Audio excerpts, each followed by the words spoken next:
We started from quotes, sales order, purchase order, all the way to receiving inventory, then entering the bills. तो हम bill entry enter bill के जरिए भी कर सकते हैं। इन दो ऑप्शंस को बाईपास करते हुए अगर हमें इन्वेंट्री और bill at the same time receive हुआ है तो हम एंटर बिल के ऑप्शन से इन्वेंट्री और बिल सेम टाइम पे एंटर कर सकते हैं। तो राइट नाउ हमारे पास आइटम्स रिसीव हो चुकी हुई हैं, बिल हम एंटर कर चुके हैं। अभी टाइम है कि हम उस बिल को पे करें, क्योंकि हमारे पास कोई क्रेडिट पीरियड नहीं था। वी हैव टू पे व्हेन रिसीव्ड। तो जो ही मैं पे बिल पे क्लिक करता हूँ हमें कुछ इस तरह की विंडो मिलती है। इस विंडो में जितने भी आपके पेएबल बैलेंसेस होंगे वो आपको यहाँ पे शो होंगे रिलेटेड टू वेंडर्स। तो इसको आप फिल्टर भी कर सकते हैं अपने हिसाब से। किसी एक स्पेसिफिक ड्यू डेट के बैलेंस देखना चाहते हैं, शो ऑल वेंडर वाइज अगर आप फिल्टर करना चाहते हैं तो आपको यहाँ पे वेंडर की लिस्ट मिलेगी।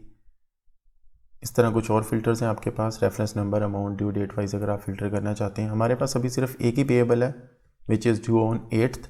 तो मैं इसको सेलेक्ट करता हूँ, आपको ये टिक करना पड़ेगा खुद आके यहाँ पे, देन वो हाईलाइट होगा। टोटल पेएबल अमाउंट जो हमारी है इसकी 96,000 है। अमाउंट टू पे, अगर मैं पार्शियल पेमेंट करता हूँ तो मैं इस अमाउंट को यहाँ पे एडिट कर सकता हूँ जितनी भी मुझे चाहिए होगी। तो जितना मैं पे कर रहा हूँ मैं वो लिख सकता हूँ। राइट नाउ हम 96,000 ही पे कर रहे हैं, तो आई टाइप 96,000। ये उस बिल से रिलेटेड कुछ डिटेल है, बिल का रेफरेंस नंबर आपको शो हो रहा है। अगर आप उस बिल को देखना चाहते हो तो आप यहाँ से जिस भी बिल को सिलेक्ट करेंगे, ये लंबी लिस्ट अगर होगी, किसी एक पे आप हाईलाइट करेंगे उसको, देन गो टू बिल करेंगे तो आप उस बिल पे जा सकते हैं। डिस्काउंट और सेट क्रेडिट्स हम बाद में सीखते हैं, इस ट्रांजैक्शन को अभी सिर्फ सिंपल रखते हैं। पेमेंट डेट हमारी लेट से 8th of Feb है। पेमेंट मेथड हमारा चेक या क्रेडिट कार्ड में से चेक है। तो cheque number to be printed और असाइन चेक नंबर, अगर मैं टू बी प्रिंटेड सेलेक्ट करता हूँ तो क्विक बुक्स ऑटोमेटिकली उसको 1 2 3 नंबर असाइन करने लग जाएगा। मैं मैनुअली चेक नंबर एंटर करना चाहता हूँ। देन यू विल सेलेक्ट कि आप किस लेजर से पे करना है, किस बैंक अकाउंट से पे करना चाहते हैं। बैंक अल्फला अभी सिर्फ मुझे शो हो रहा है, तो इसका बैलेंस अगर मैं पे करूँगा तो एंडिंग 96,000 हो जाएगा। तो मैं सेलेक्ट करता हूँ मीज़ान बैंक।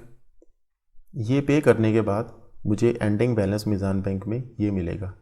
रिमेंबर हमने इसमें 1 मिलियन की ट्रांजैक्शन एंटर की थी, तो अगर मैं 96,000 इसमें से निकाल दूंगा तो बाकी बैलेंस मेरा बैंक का इतना रह जाएगा। जस्ट नोटिफिकेशन पे सिलेक्टेड बिल।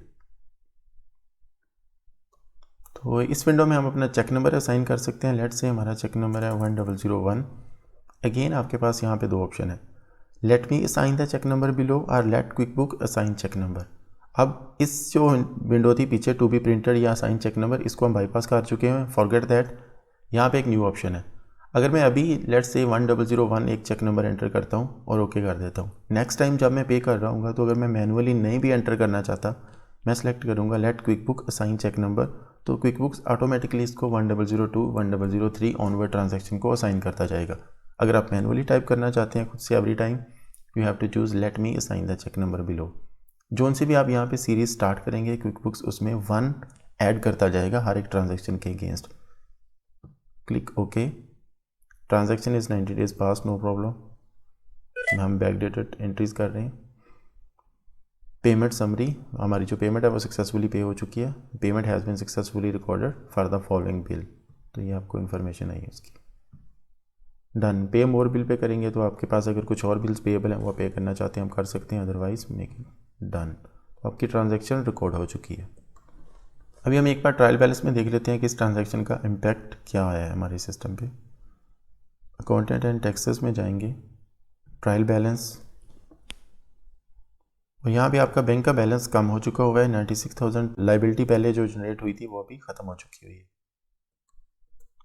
इसी तरह अगर मैं अपने चार्ट ऑफ अकाउंट में डायरेक्ट यहाँ से जाता हूँ तो मुझे ये वाले बैलेंसेस जो बैलेंस शीट आइटम के बैलेंसेस होते हैं वो मुझे चार्ट ऑफ अकाउंट में यहाँ भी नज़र आ रहे होते हैं।